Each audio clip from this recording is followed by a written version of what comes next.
नमस्कार, स्वागत है आप सभी का छत पर बागवानी के एक नए एपिसोड में।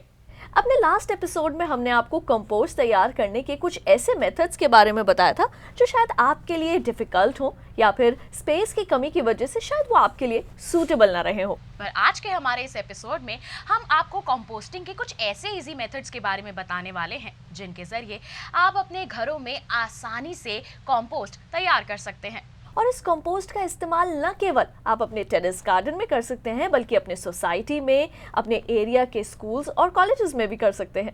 हम तो इस इंटरेस्टिंग इन्फॉर्मेशन के लिए एक्साइटेड हैं एंड वी आर श्योर कि आप भी इसके लिए रेडी होंगे। तो चलिए शुरुआत करते हैं।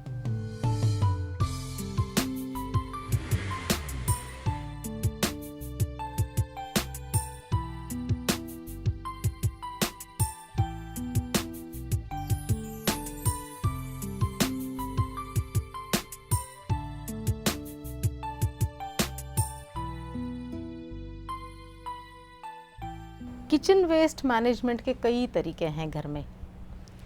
उनमें से एक तरीका है कंपोस्ट बनाना। कंपोस्ट भी आप कई अलग अलग तरीके से बना सकते हैं। उनमें से एक तरीका हम यहाँ पर देखेंगे। कंपोस्ट बनाने के लिए आपको चाहिए किचन का कूड़ा, कुछ ड्राई इंग्रेडिएंट्स चाहिए, कोई एक्सेलरेटर्स चाहिए, कंपोस्ट बनाने की बिन्स चाहिए जिसमें आप ये कंपोस्ट बना सके। कंपोस्ट बनाने के भी दो तरीके हैं, एक को कहते हैं एरोबिक कंपोस्टिंग और एक को कहते हैं अनएरोबिक कंपोस्टिंग। अब जो कंटेनर्स की बात चल रही है तो कंटेनर्स आपको इंटरनेट पे रेडीमेड आपके शहरों में बहुत सारे अलग अलग मैन्युफैक्चरर्स से आपको बहुत अलग अलग तरीके के कंटेनर्स मिल जाएंगे। एरोबिक कंपोस्टिंग के लिए भी मिल जाएंगे, अनएरोबिक कंपोस्टिंग के लिए भी मिल जाएंगे। और अगर आप चाहे तो अपने घर के ही कुछ वेस्ट मटेरियल निकाल के आप उनमें भी कंपोस्टिंग कर सकते हैं। वैसे भी जब आप घरों में कंपोस्टिंग करते हैं तो आपको तीन मेन चीज़ों का ध्यान रखना होता है कि आपका जो कंपोस्टिंग हीप है, जो कंटेनर है, उसमें हवा लगती रहे, उसमें नमी बनी रहे, वो गीला ना हो मगर वो नम हो, वो सूखा भी ना हो। और तीसरा जो है उसका टेम्परेचर मेंटेन रहे। दो एक्शंस आपको करने हैं। चीज़ें आपके कंपोस्ट बिन में फेंको, मगर अगर आप वो सोच के फेंकोगे, उसको समझ के आप अगर देखते रहोगे तो आपका कंपोस्ट बहुत अच्छे से बन जाएगा। इसलिए मैं अभी आपको कंपोस्टिंग की एक प्रक्रिया में भी आपको दिखा रही हूँ। अब किचन के कूड़े को कंपोस्ट करने के लिए ड्राई कंपोनेंट्स और एक्सेलरेटर्स क्यों चाहिए? मैंने जैसे बोला कि आपके किचन के कंपोस्ट में अगर बदबू आ रही है, कंपोस्ट पाइल से अगर बदबू आ रही है, वो ये बतलाती है कि आपका कंपोस्ट मॉइस्ट नहीं, वेट है। तो उस वेटनेस को मैनेज करने के लिए अगर आप थोड़े सूखे कंपोनेंट्स, नेचुरल कंपोनेंट्स जो कंपोस्ट हो सकते हैं, वो अगर मिला के आप अपने बिन में डालें तो जो नमी है वो नमी अपने आप एडजस्ट हो जाएगी। नमी कहाँ से आती है? अब ये देखिए, केले का छिलका है, ये खुद में इतनी नमी है। हर जैविक चीज़ में नमी होती है। अब ये जो चाय की पत्ती है ये गीली है। आज सुबह मेरे घर में जूस बन गया था तो वो जो जूस का पल्प निकला, अगर मैं उसको निचोड़ूँ तो उसमें से पानी निकलेगा। ये देखिए, ये पानी निकल रहा है। तो यही पानी जब इसमें रह जाएगा कुछ घंटों तक, उस पानी से बदबू आएगी। उस पानी को कहते हैं लीचेट। और एक्चुअली ये पानी अगर पहले 24 घंटे में निकल जाए, 24 घंटे या पहले 48 घंटे में आपके कंपोस्ट पाइल से निकल जाए, तो वो पानी जो लीचेट है वो भी आपके पौधों के लिए बहुत उपयोगी होता है। उस लीचेट को आप 1 पोर्शन लीचेट और 10 पोर्शन पानी मिला के बस आप अपने गमलों में लिबरली डाल दीजिएगा। मगर अगर वो लीचेट आपके कंपोस्ट पाइल में रह जाता है तो वो बदबू करता है। मक्खी, मच्छर, कीटाणु, रोडेंट्स, कॉकरोच, इन सबको न्योता देता है और आपका कंपोस्ट बिगड़ता चला जाता है। आपके कंपोस्ट में कुछ जीवाणु और कुछ जीवों की बहुत ज़रूरत है, क्योंकि कंपोस्ट बनाना हमारा काम नहीं है। इस कूड़े को अगर इस फॉर्म में लाना है तो कुदरत में कोई तो होगा जो ये काम करता होगा। वो जो है वो माइक्रोब्स हैं, कुछ एक दो तरह के और कीटक है जो आपके कंपोस्ट पाइल में आएंगे जब आप इसको बनाने जाएंगे। उससे आप डरिएगा नहीं, क्योंकि वो है इसलिए आपका कंपोस्ट इतना अच्छा बन रहा है। हाँ, मगर इसके ऊपर जो भिनभिनाने वाले मक्खी मच्छर हैं, अगर वो आ रहे हैं तो वो आपको ये बता रहे हैं कि आपके कंपोस्ट पाइल में लीचेट रुक रहा है और निकल नहीं रहा है। ऐसे समय में जब आपको ज़रूरत होती है, आपको इन ड्राई कंपोनेंट्स की ज़रूरत होती है। जैसे मैंने दिखाया, ये जूस का जो पल्प है उसमें से पानी निकल रहा है, जूस निकल रहा है अभी भी। इसको सुखाने के लिए आपके ये ड्राई कंपोनेंट्स होने चाहिए। तो ड्राई कंपोनेंट्स क्या है? ये भी पूरे घर के ही निकली हुई चीज़ें हैं। आपके घर के आसपास कहीं सूखे पत्ते होंगे। दूसरा, हमारे हर एक के घर में न्यूज़पेपर होता है, न्यूज़पेपर के फटे हुए टुकड़े, ये एक दूसरा ड्राई कंपोनेंट है। इसे कहते हैं कोकोपीट। ये क्या है? जो नारियल के फाइबर होते हैं ऊपर के, ये उसका बुरादा है। अब ये बुरादा आपको गार्डनिंग शॉप्स में भी मिल जाता है, आजकल आपको ऑनलाइन में भी मिल जाएगा, इंटरनेट पे भी मिल जाएगा ये। और अगर ये नहीं है, कोई ज़रूरत नहीं है आपके कंपोस्ट में और ख़र्चा करने की, तो आप जब भी कभी नारियल छीलिएगा घर में, तो नारियल के फाइबर को छोटे छोटे टुकड़े करके आप रखिएगा। और जब भी आपको लगता है कि आपका कंपोस्ट पाइल जो है गीला हो रहा है, तो उसमें मिक्स कर दीजिएगा। ये क्या है? ये मेरे ही घर का बना हुआ कंपोस्ट है, ये बिल्कुल बना हुआ है। तो ये कंपोस्ट इस कंपोस्टिंग प्रोसेस को एक्सेलरेट करने में, स्पीड बढ़ाने में भी मदद करता है, और इसकी एक्सेस जो नमी है उस नमी को सोखने में भी मदद करता है। भाई, हमारा जो शहरी जीवन है उसमें बहुत सारे कॉन्स्टेंट्स हैं। स्पेस का कॉन्स्टेंट है, टाइम का कॉन्स्टेंट है। तो ये जो सारे कॉन्स्टेंट्स हैं, इनको दूर करने के लिए हम इनमें एक्सेलरेटर्स डाल सकते हैं। ये ऑप्शनल है, इनको डालना ज़रूरी नहीं है। Compost happens. एक्सेलरेटर्स में क्या है? सबसे आसानी से हमारे घर में निकलने वाला एक्सेलरेटर है छाछ। ये बेस्ट एक्सेलरेटर है। इसमें लैक्टोबैसिलस बैक्टीरिया होते हैं और वो बैक्टीरिया कंपोस्टिंग बहुत अच्छे से करते हैं। दूसरा प्रावधान है, ये एक बैक्टीरियल पाउडर होता है। ये पाउडर आपको इंटरनेट पे मिल जाता है। तीसरा है, जैसे गवर्नमेंट ने बनाए हुए ये 2 वेस्ट डिकम्पोजर्स हैं। ये नेशनल ऑर्गेनिक फार्मिंग सेंटर ने बनाया हुआ, और ये दिल्ली यूनिवर्सिटी ने बनाया हुआ वेस्ट डिकम्पोजर है। इसको आपको लिक्विड में कन्वर्ट करना होता है। इसमें थोड़ा कुछ 3-4 दिन का प्रोसेस करके पानी और गुड़ मिला के आपको उसको इस फॉर्म में कन्वर्ट करना होता है। ये मैंने घर में करके रखा हुआ है। तो ये भी एक्सेलरेटर के तौर पे जो कंपोस्टिंग की प्रोसेस स्पीड अप करता है। एक और जो कंपोस्टिंग एक्सेलरेटर है, ये है अमृत जल। ये है गाय का गोबर, गोमूत्र और गुड़ का एक प्रमाणित मिश्रण। ये भी एक्सेलरेटर के तौर पे आप अपने कंपोस्ट बिन में बहुत अच्छे से यूज़ कर सकते हैं। एक और जो अपने घर से निकलने वाला एक्सेलरेटर है, यह है बायो एंजाइम। ये बायो एंजाइम आप अपने ही किचन वेस्ट से बना सकते हैं।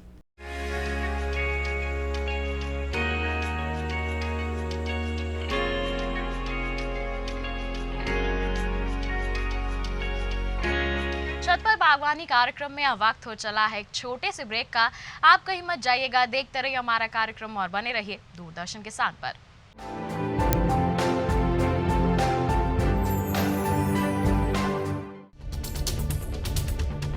हम आ रहे हैं आपके गांव।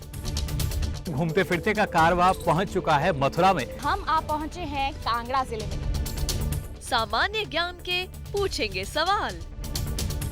वार्षिक पुष्कर मेला किस राज्य में आयोजित किया जाता है? इनमें से क्या जैविक रूप से नष्ट नहीं होता है? इसके लिए इनके पास 4 ऑप्शंस हैं। देखें घूमते फिरते, रविवार सुबह 7:30 पर।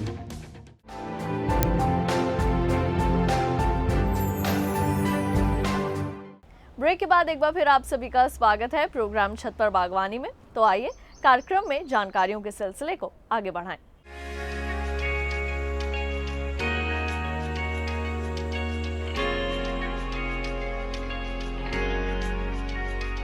अब हम कंपोस्ट के विविध तरीकों में से एक तरीका हम देखते हैं कि कैसे शुरू कैसे करें हमारा कंपोस्टिंग घर में। आइए देखते हैं। ये जो मेरा कंपोस्ट बिन है, मैंने घर में जो मेरे अवेलेबल गमले थे उनसे बनाए हैं। गमलों के सतह के ऊपर मैंने छेद करे हैं ताकि हवा आती जाती रहे, और जो मैं अंदर इसमें मेरा कंटेंट्स, वेट कंटेंट्स डालती रहूं तो इसमें भी खूब हवा लगती रहे।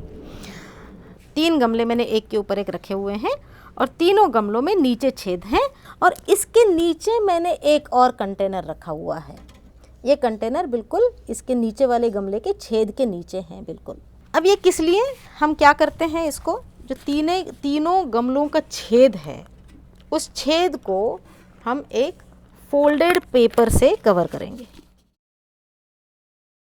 बस आपका कंपोस्ट बिन अभी आपके इनपुट्स रिसीव करने के लिए तैयार है। बस आपने ये वेट वेस्ट पूरा इसमें डाल ही दिया है। कुदरत ने, जैसे आपने इसमें डाला है, कुदरत ने ऑलरेडी आपके बिन में काम करना शुरू कर दिया है और कुदरत अपने आप काम करेगी। अब इसके साथ में अगर मैं चाहूँ या मुझे लगता है कि इसमें बहुत वेटनेस है, आज मेरे घर में बहुत जूस हो गया है और बहुत सारा पल्प या बहुत चाय बन गई थी तो वो सारी गीली पत्ती इसमें लग गई है, और मुझे लगता है कि आज का ये जो पानी है ना, ये बहुत पानी छोड़ेगा, इसके साथ में मैं कुछ ड्राई कंपोनेंट्स डाल दूंगी।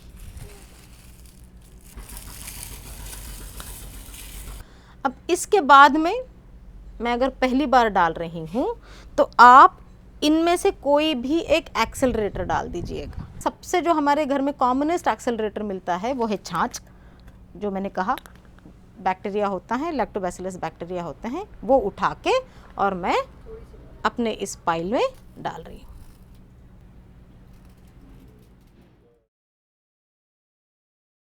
अब इसके बाद का जो प्रोसेस है, ये रेक है। कोई ज़रूरी नहीं है कि वो ऐसा ही होना चाहिए। कोई भी एक लकड़ी का टुकड़ा, टूटा हुआ घर का चम्मच, आपका टूटा हुआ बांस का टुकड़ा, कोई भी चीज़ जो लंबी हो, जो आपके बिन के अंदर जाती हो और आप उसको मिक्स कर सकते हो, उससे आप इस पाइल को थोड़ा अच्छे से मिक्स कर ले। जो हमने नीचे पेपर लगाया था उसको बिना डिस्टर्ब किए। इससे होगा क्या, आपके ड्राई और वेट कंपोनेंट्स अच्छे से आपस में मिक्स हो गए। फिर आपने वो पतली वाली छाछ भी डाली जिसमें पानी था, वो भी इंट्रोड्यूस हो गया। अभी वो जो है ये ड्राई कंपोनेंट सारा अच्छे से सोक करेंगे, इसमें पानी नहीं रुकेगा। अब इसके ऊपर हम कोई भी एक न्यूज़पेपर या जाली का ढक्कन रखें। न्यूज़पेपर या जाली का ढक्कन ही क्यों, हवा का आवागमन होता रहे, हवा लगती रहे, इसका नमी, इसका तापमान सारा मेंटेन रहे। इसके ऊपर आप कपड़ा ना डालें और इस पूरे स्ट्रक्चर को आप डायरेक्ट सनलाइट में ना रखें, शेड के नीचे किसी ठंडी जगह पर रखें। अब ये मैंने 3 टायर क्यों लिए, क्योंकि पहला टायर मेरा भर जाएगा। जब पहला टायर मेरा भर जाएगा तो मैं इसको उठाकर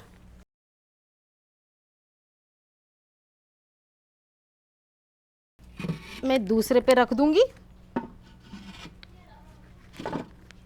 और जो दूसरा वाला खाली है उसको मैं ऊपर ले आऊंगी। ऊपर लाने के बाद में फिर से मेरा प्रोसेस शुरू हो जाएगा। जो मुझे इसमें पेपर मैंने रख दिया है, छेद तो पहले ही रख दिया था, उसके ऊपर मैं सारा ड्राई और वेट कंपोनेंट ज़रूरत के मुताबिक मैं डालती जाऊंगी। जब तक ये भर रहा है इसका रेस्टिंग पीरियड हो चुका होगा। ये अगर मुझे भरने में 8 दिन लगते हैं तो ये 8 दिन रेस्ट कर चुका होगा।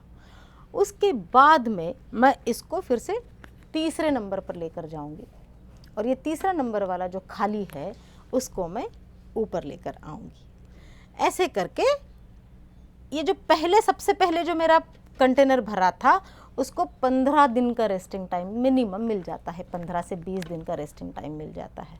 तो माने आपके एक कॉम्पैक्ट जगह में, एक बालकनी में आपका ये स्ट्रक्चर पूरा कंपोस्टिंग छोटी सी जगह में आपका हो सकता है। कई बार होता क्या है, जैसे हम रोज़ इसमें डालते जाते हैं तो इसमें कुछ बना हुआ कंपोस्ट है। माने जैसे बना हुआ कंपोस्ट की पहचान क्या है, वो थोड़ा ब्राउन होता है कलर में, ऐसे बिल्कुल हम चाय बना के जो चाय की पत्ती छानते हैं ना, उसका जो कलर है आप देखिए, ये कलर है उसका, ये कलर है उस कंपोस्ट का। तो ये बन जाता है। मगर कई बार हम ऊपर से डालते रहते हैं, नीचे कंपोस्ट बनता है, तो आपको ये मिक्सचर दिखाई देगा। थोड़े आपके गीले कंपोनेंट्स, कच्चे कंपोनेंट्स और थोड़े कंपोस्टेड कंपोनेंट्स ये आपको दिखते रहेंगे। तो आप इसको छान सकते हो। जब नीचे आपको दिखे कि थोड़े कुछ ब्राउन ब्राउन आपको दिख रहा है, तो आप उसको निकाल लीजिएगा, छान लीजिएगा। छान के जो नीचे ब्राउन कंपोनेंट आता है वो आपका कंपोस्ट, जो छन्नी के अंदर रह जाता है वो आप वापस इसमें डाल दीजिएगा और कंपोस्टिंग की प्रक्रिया शुरू हो जाती है।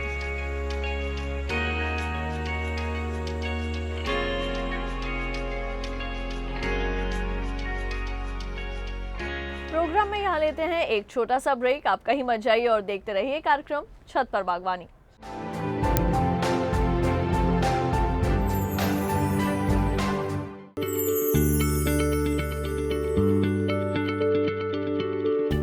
क्या आप किसी बीमारी से परेशान हैं? चाहते हैं डॉक्टर की सलाह?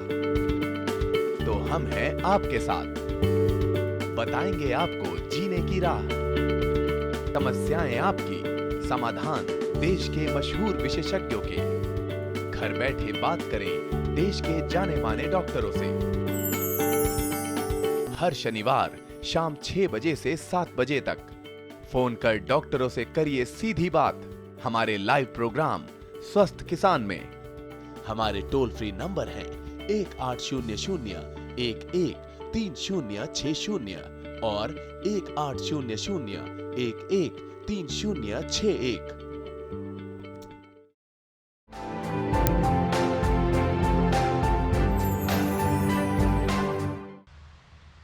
ब्रेक के बाद आप सभी का छत पर बागवानी कार्यक्रम में स्वागत है। आइए कार्यक्रम को आगे बढ़ाते हैं और जानकारियों के सिलसिले को जारी रखते हैं।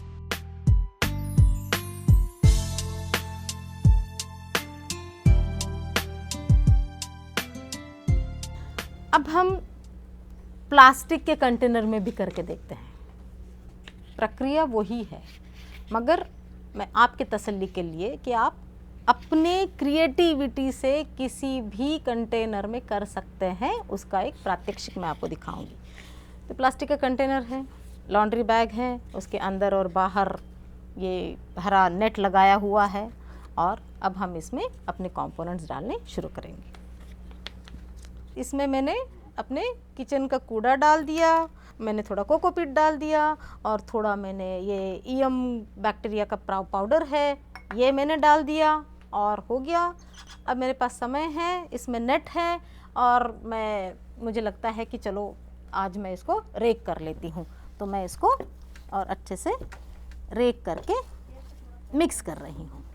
बस ये मैंने मिक्स कर लिया और ये इसका जालीदार ढक्कन है, ये मैंने रख लिया। तो जिस दिन आप कोई गीला चीज़ डालेंगे उस दिन आप थोड़े ड्राई कंपोनेंट्स और डाल दीजिएगा, थोड़े अच्छे से रेक कर दीजिएगा।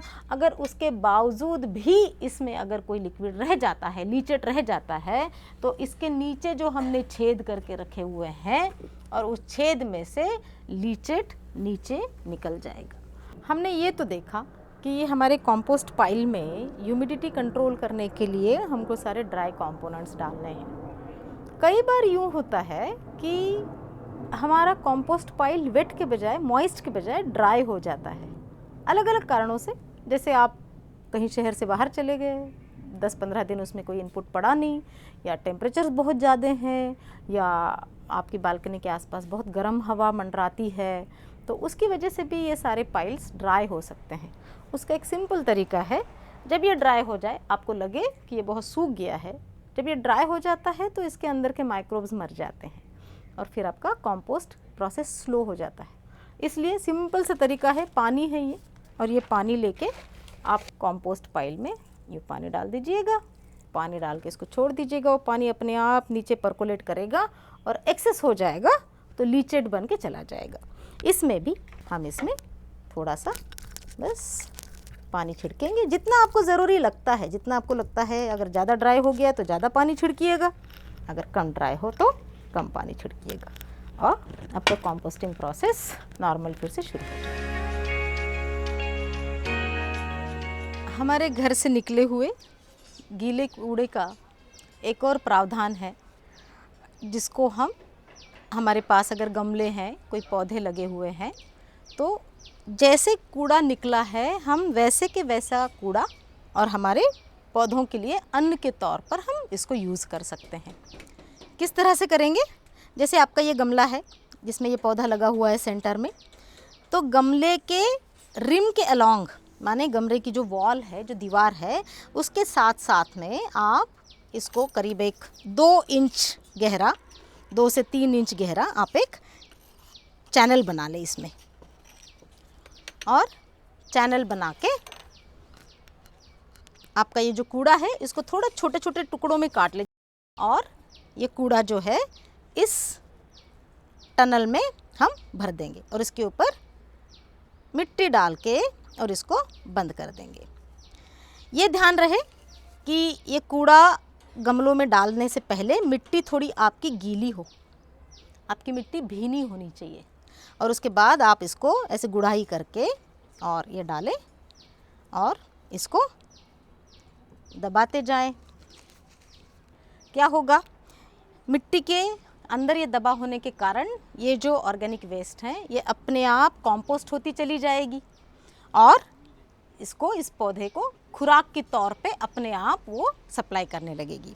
आपके घर से जब कोई भी वेस्ट लैंडफिल्स तक नहीं जाता है, आपकी ज़ीरो वेस्ट हाउस की जर्नी यहीं से शुरू होती है और आप ही के घर के कैंपस के अंदर ख़त्म हो जाती है।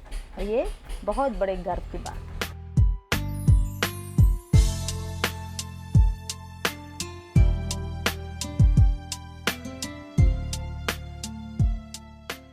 आज ये सब जानने के बाद मुझे ऐसा लगता है कि ये कूड़ा कचरा केवल कूड़ा कचरा नहीं बल्कि सोना है।